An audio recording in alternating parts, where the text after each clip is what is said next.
Hello and welcome to another edition of Motor Cars Enthusiasts. Right off the bat on today's show, we got a couple of interesting little stories from the folks over at Maranello, that being Ferrari, because one of them is kind of a sign of the times. Yes, Ferrari is going electrified.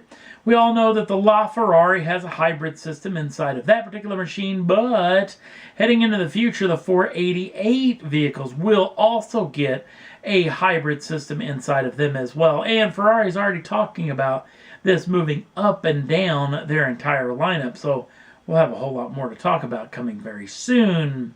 Another interesting little Ferrari story comes a little bit of a callback from several months ago. You may remember there was a salesman working at a Ferrari dealership who was fired because he let the cat out of the bag that apparently Ferrari was rolling back the odometers on used Ferraris, which is pretty hilarious. Remember, way back in the day, 60s and 70s and 50s and whatnot, they really did a lot of this. A lot of used car dealerships did this.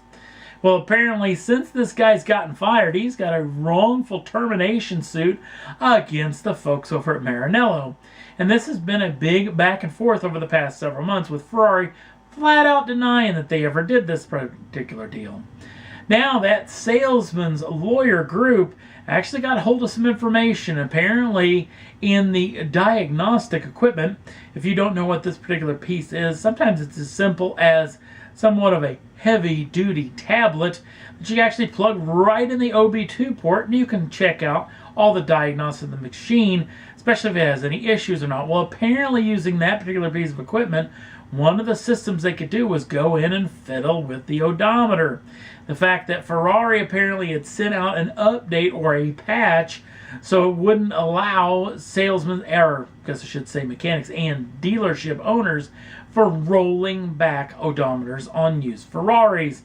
Now, Ferrari also came out and said, well, they may have done it, but they never did it to a car that had over 330 miles on it, which is kind of hilarious. You think if the car had 500 miles, you weren't going to drop the mileage back, even 2,000 miles, only on cars that just had a little over 300 miles on it.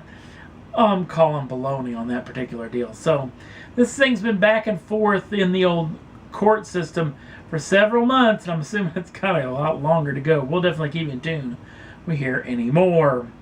Next up on the list, well, the folks over McLaren are doing a little bit of name shifting when it comes to their machines. The first vehicle in this go-round of the McLaren, we all remember the F1 from back in the day, but the first McLaren in the modern age was the MP4-12C. Now, that alphanumeric naming system will continue on inside of the Sports Series and the Super Sports Series. But if you move up to the Ultimate Series, that particular vehicle is going to get real deal names. Now, we know that McLaren just came out with the McLaren Senna, and apparently that type of naming system is going to continue on in their brand into the future. It'll be interesting to see what they may have up their sleeve coming up at the Geneva Motor Show in just a week's time.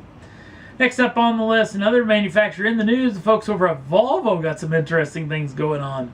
One of the things is, looks like they're really putting their money where their mouth is when they're talking about an entire electrified lineup heading into the future, because Volvo made an announcement that they will no longer be putting any money in the budget for developing new internal combustion engines or even their existing internal combustion engines. So apparently into the future, Volvo will become more and more electrified without that money going to all those ICEs. So it'll be real interesting to see just how quickly this turnover will be around. Another interesting little situation with the folks over at Volvo, much like a lot of Japanese manufacturers have done, they are going to develop their very own luxury brand that will be one step higher on the tree up above Volvo. Obviously, we've seen Honda, Nissan, and Toyota doing this in the past, and it's worked fairly well for those folks. So it'll be interesting to see just what Volvo may have going on in the future. Next up on the list, Audi is showing off the brand new A6 ahead of its debut at the Geneva Motor Show.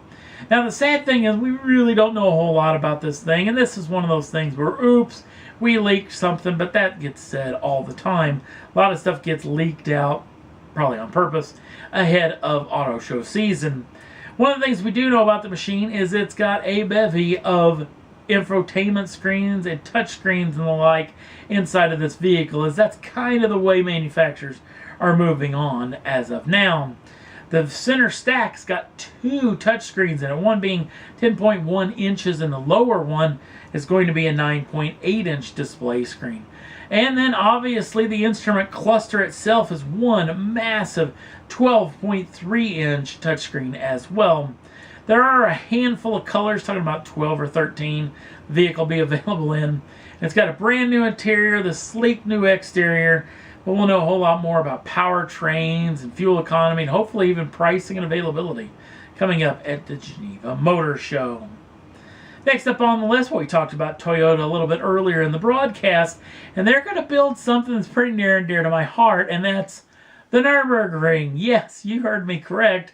Toyota is doing something pretty interesting. They're building a massive facility inside of Japan that's going to have several test tracks, one of them having a big modeling of the Nurburgring. Now don't worry, they're not building some massive 13-mile loop like the Nordschleife loop is.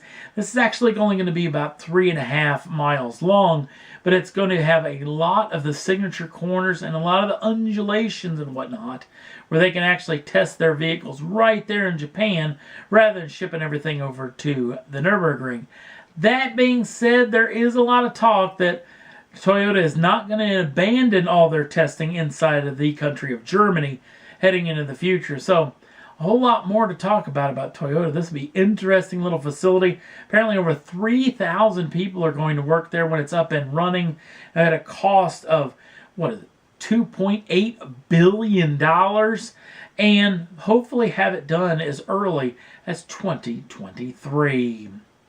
And last up on the list, one of my favorite designers' favorite big guns at one of the manufacturers. In fact, he was one of the big guns. Head over SRT, he was head over Dodge for a long time. Ralph Gilles is being applauded for some heroic action. Mr. Gilles and his wife were coming home from an evening out when they ran into a car accident that happened. A pair of automobiles had collided head on, and there were 2 people in one of the vehicles that were actually trapped inside of the vehicle. Then what came along a little bit later was another car that actually ran into the 2 crashed cars, which caused one of the vehicles to catch fire. The fire started to roll a little bit out of control, and Ralph and his other onlookers were a little bit afraid that that vehicle would get to the people who were actually trapped inside of their car.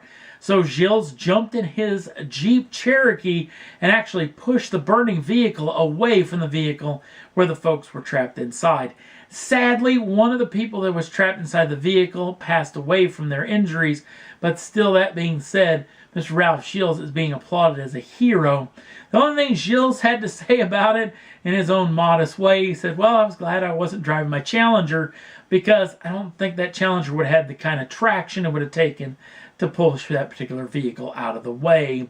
So, making the best of somewhat of a sad situation, Ralph Gilles merely being applauded as a hero. And that's all there was that I thought was worth talking about for this edition of Motor Cars Enthusiasts. Don't forget to like us over on the Facebook page. Links down in the show notes. Also, if you'd like to subscribe to the channel, you can do so at any time. Get the first dibs on the brand new shows as soon as they come out. Thanks for watching. We'll see you again real soon.